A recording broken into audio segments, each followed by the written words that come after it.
tous et bienvenue dans ce tutoriel sur Adobe Premiere Elements. Nous allons voir dans cette vidéo l'animation des différents objets du logiciel. Donc par objet, j'entends à la fois les vidéos, les titres, mais aussi les effets et les transitions. Donc pour cela, nous allons reprendre le projet du premier tutoriel et nous allons voir les différentes possibilités d'animation. Donc en commençant d'abord par les animations de vidéos et de titres. Donc, ou même d'images. Tous les éléments de la timeline sont animables de la même façon. Donc de base, on peut animer l'opacité et le mouvement. Donc, première étape, vous appuyez sur afficher les images clés. Voilà. Et c'est là-dedans que nous allons pouvoir gérer l'animation de notre objet. Donc, selon ce que vous souhaitez animer, il faudra cliquer, voilà, activer ou désactiver l'animation. Donc vous activez, vous voyez que un certain nombre de points d'images clés ont été définis au niveau du trait rouge. Donc, par exemple, nous allons diminuer l'échelle. Voilà. Mettons-le à 0. Allons plus loin. Agrandissons. Nous avons déjà créé notre première animation. Donc l'animation sera linéaire entre les différents points. On peut modifier ça. Donc on va déjà voir le résultat d'une animation linéaire. On agrandit. Voilà, petit à petit, l'image s'agrandit. Donc en courbe, on sélectionne ces deux-là. Donc si on anime avec une courbe, Bezier Auto, l'animation sera plus rapide au milieu qu'au début. En gros, on a une courbe de progression avec des asymptotes. Donc l'animation ralentit, commence doucement et ralentit vers la fin. Donc on a plusieurs comme ça types d'animation possibles, donc par palier. Donc là, tant qu'on n'arrive pas à la deuxième image clé, il ne se passe rien. Donc augmentons par exemple un petit peu. Voilà. Donc là, on va avoir un saut ici. Off. Donc ça peut être utile pour certaines animations qui doivent apparaître comme ça. Par exemple, vous voulez faire apparaître un cercle sur votre image. Vous mettez l'effet de cercle et vous ajoutez un par palier sur l'opacité par exemple.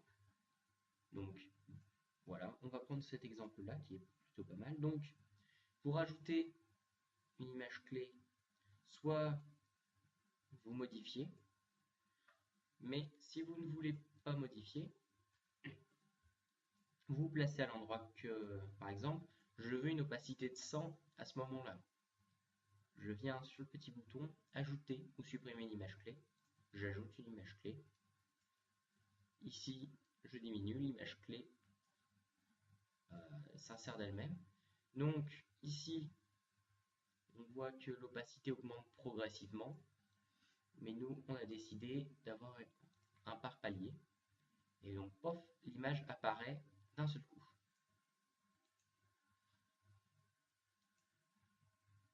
Donc voilà. Donc progressif, c'est aussi petit à petit, mais ça commence légèrement avant, puis ça finit légèrement après. Mais c'est assez léger. Et dégressif, c'est un peu la même chose. Voilà. Donc on a vu les principes de l'animation. Donc on peut bien entendu tout animer, donc que ce soit la position. On peut, en sélectionnant, déplacer l'image clé. Donc, par exemple, là c'est trop loin, off, je ramène ici. Voilà. Et on peut, voilà, on déplace. On va pouvoir par exemple créer un effet de déroulé. Donc, autre élément, lorsque par exemple vous voulez animer uniquement le mouvement, vous sélectionnez mouvement et là vous voyez apparaître, comme nous l'avions vu, les différentes propriétés de l'objet. Donc, vous pouvez le déplacer, l'agrandir, le rétrécir.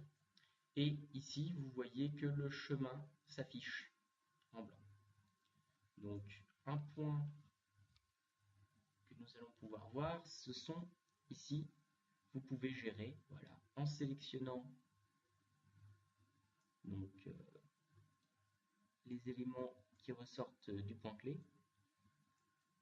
Il est tout à fait possible d'animer, voilà, de modifier le mouvement. Donc par exemple, ajoutons une troisième image clé. Voilà. Donc ici, nous allons pouvoir modifier entièrement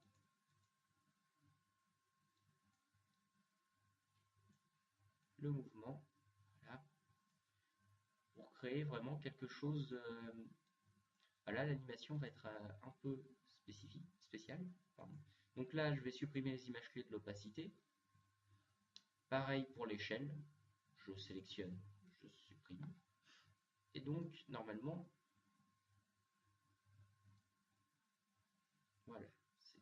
voilà le mouvement que va réaliser notre image. Donc bien sûr l'opacité à 0, on remonte. Voilà. Donc là, regardons. Voilà. Donc là, on a bien le mouvement qui a été dessiné. Donc, si on veut uniquement une animation droite, on rapproche le plus possible ces éléments, comme ceci.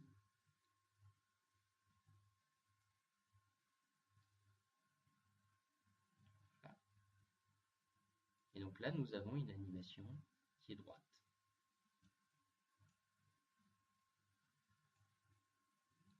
Donc, on va voir que donc plus l'animation est en pointillé, ça veut dire plus elle est rapide. Moins il y a d'images pendant le mouvement. Donc le mouvement sera très rapide. Donc par exemple, si j'écarte ce point-là, vous voyez bien que le nombre de points augmente. Donc il y a plus d'images.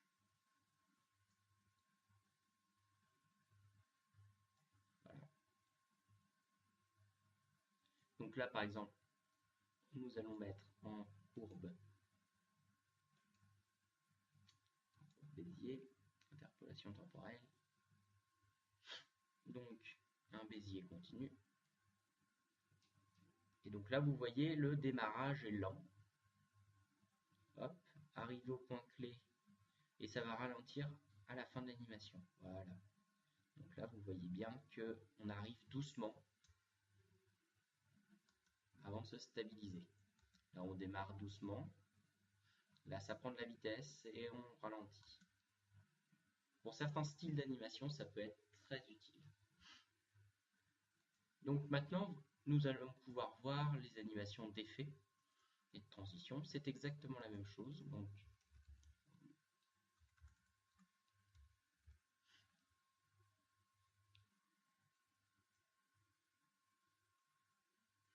notre fondu, sélectionnons-le.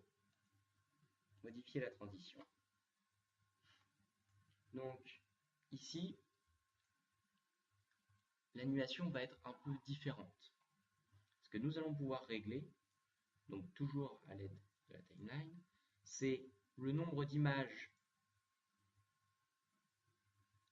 qui vont être entrelacées. Donc par exemple ici, là l'image est fixe, et là aussi. En fait, là on voit bien que la Terre qui apparaît ne bouge pas.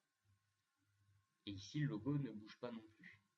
Donc si on veut que la Terre commence à tourner dès le début, donc là regardez bien, on voit que même si l'image n'est pas complètement apparue, elle a commencé à tourner. Et ici, dans les options, c'est devenu grisé et non plus hachuré. Donc ça veut dire que que les deux images sont totalement fondues et que ce n'est pas une image qui a été ajoutée. Ici, en fait, dans la partie hacherée, ce sont des images qui ont été ajoutées par le logiciel. En fait, il s'agit de la dernière image de la vidéo qui est répétée le nombre de fois voulu. Donc ici, nous allons rediminuons. Voilà, donc là, la première image de la vidéo de la Terre est répétée une dizaine de fois. Donc un autre élément réglable, c'est la vitesse de l'animation. Donc par exemple, si on veut que la Terre soit très visible au début, voilà, là, la transition est assez courte au final. Puisqu'on voit bien que l'image de fond apparaît très vite. Donc là, elle va apparaître vite, mais pas trop. Et là, en fait, quand on met le début à 0, au début, il n'y a que l'image, la première. Et la deuxième apparaît plus lentement. Mais on commence bien au noir sur la deuxième, la deuxième vidéo. Là, on commence avec plus d'images. Et on peut faire la même chose pour la fin, finir plus ou moins rapidement. Donc là, on finit plus vite, puisque vous voyez bien que hop, ici l'image 1 a quasiment disparu alors qu'on n'est pas à la fin de la transition. Là par contre, en diminuant ici, c'est l'image 2 qui apparaît beaucoup plus lentement. Mais après, la rupture est assez brutale. La transition perd son côté transitoire justement puisque ça devient beaucoup plus brutal. Mais ça peut être un effet recherché en ajoutant différentes transitions ensemble. Voilà. Donc maintenant, ajoutons donc un effet. Donc nous allons ajouter une onde progressive sur la Terre. Voilà. Donc là, on va aller modifier l'effet. Donc vous voyez bien que c'est de nouveau animable. Donc on peut modifier absolument tout. Donc voilà. Donc ici, c'est de la même chose. Non. Donc ici, vous voyez qu'il y a, en cliquant ici à côté de onde progressive sur activer l'animation, un ensemble de petites horloges sont arrivées à côté des différentes options. On peut choisir de n'animer par exemple que la vitesse. Donc on va désactiver voilà, toutes les autres images clés. Voilà. Puisque seule l'animation de la vitesse nous intéresse. Les autres doivent être identiques. Donc on va faire notre réglage une fois pour les autres. Période, par exemple, amplitude, forme sinusoïdale. Voilà. On n'a pas envie, tour, lissage fort. J'ai peut-être l'amplitude est peut-être un peu élevée.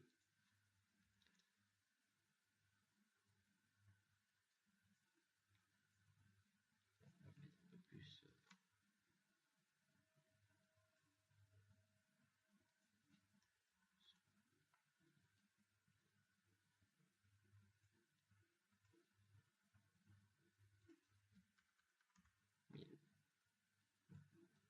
Donc, comme notre ah oui, la période.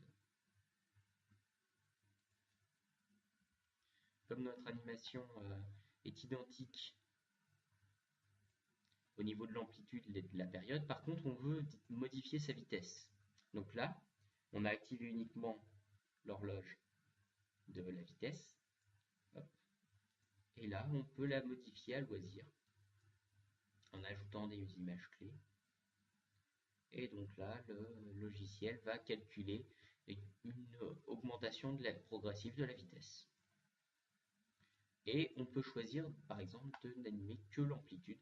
ou d'animer l'amplitude et la vitesse seulement. L'angle restant le même tout le temps, la forme aussi. Donc ça, on n'y touche pas.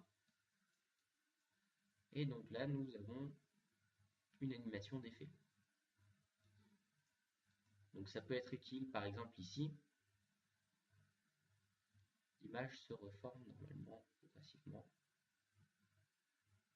plus ou moins. On peut comme ça obtenir, voilà, donc là, on a une image qui est bien. On va essayer de faire un pré-rendu.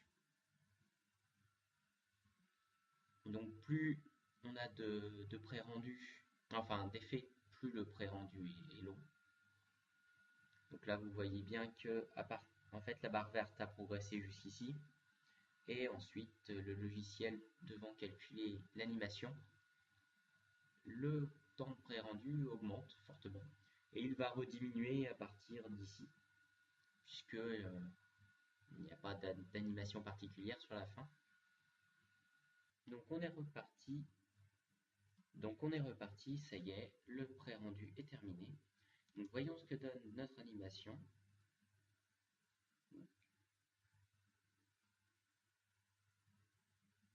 Voilà. Donc on a une apparition progressive.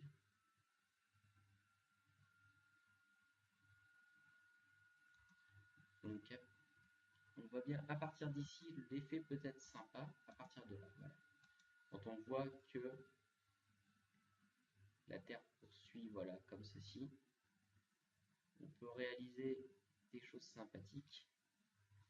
Donc on peut tout à fait multiplier les effets, les additionner, pour obtenir le résultat attendu. Donc pareil pour le titre, hein, on peut tout à fait l'animer. Donc voilà, j'espère que cette vidéo vous a plu, n'hésitez pas à commenter, et à bientôt pour la prochaine vidéo.